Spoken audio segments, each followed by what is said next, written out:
भरात आंदोलन करण्यात येत आहे। कोल्हापूर, परभणी आणि बीडमध्ये शेतकऱ्यांनी आंदोलन केलं।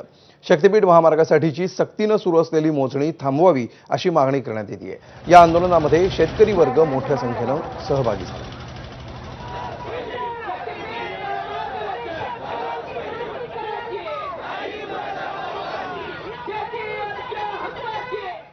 तर शक्तीपीठ महामार्ग रद्द करावा यासाठी कोल्हापूरमध्ये आंदोलन होत आहे। या आंदोलनामध्ये परभणी, लातूर या ठिकाणचे शेतकरी आणि वृद्ध महिलांच्यावर अत्याचार करत जबरदस्तीनं संयुक्त मोजणी केल्याचा निषेध केला जातोय।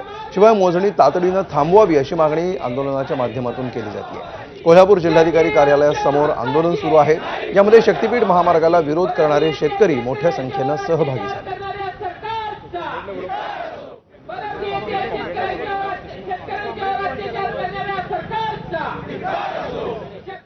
तर परभणीमध्ये शक्तीपीठच्या विरोधात रास्ता रोको आंदोलन करण्यात आलं।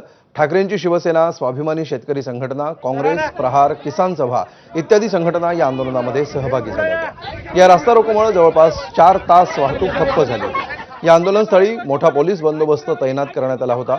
शेतकऱ्यांनी आपल्या जमिनी द्यायच्या नाहीत, शक्तीपीठ महामार्ग रद्द झाला पाहिजे असं ठाकरेंच्या शिवसेनेचे खासदार संजय जाधव यांनी म्हटलं। त्या पिढीजात जमिनी आहेत आमच्या, ह्या आमच्या विकत घेऊन शासनानं आम्हाला मदत देतं तरी किती, तुटपुंच्या मदती देऊन आमच्या करोडो रुपयाच्या जमिनी हडपायच्या। बाजारभाव तुम्ही जमिनीचा काय आहे ते बघा आणि तुम्ही काय भावानं पैसे देता हे बी अवलोकन करा।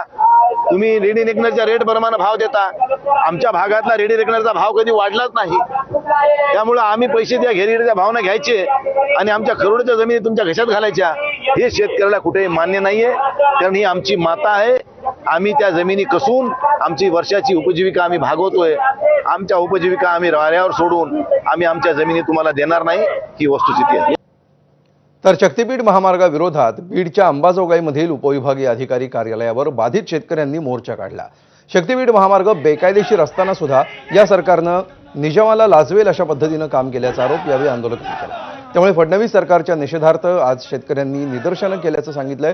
कोणत्याही परिस्थितीत 1 इंचही जमीन आम्ही या प्रकल्पासाठी देणार नाही असं यावेळी आंदोलकांकडून सांगण्यात आलं। यावेळी राज्य सरकार विरोधात घोषणाबाजी करण्यात आली। या मोर्चामध्ये मोठ्या संख्येनं शेतकरी सहभागी झाल्याचं दिसून आलं।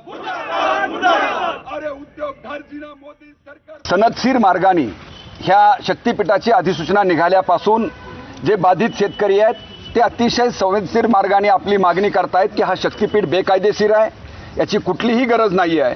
अशी असताना सुद्धा अत्यंत निर्दयीपणे या सरकारने ज्या पद्धतीचा जुलमी निजामाला लाजवेल अशा प्रकारचा प्रकार संबंध महाराष्ट्राने बघितलेला आहे। या जुलमी फडणवीस सरकारच्या विरोधामधला विरोध करण्यासाठी म्हणून पहिल्यांदा ही निदर्शनं आज संबंध महाराष्ट्रात होत आहे, त्याचा एक भाग म्हणून अंबाजोगाईमध्ये झालेली आहेत।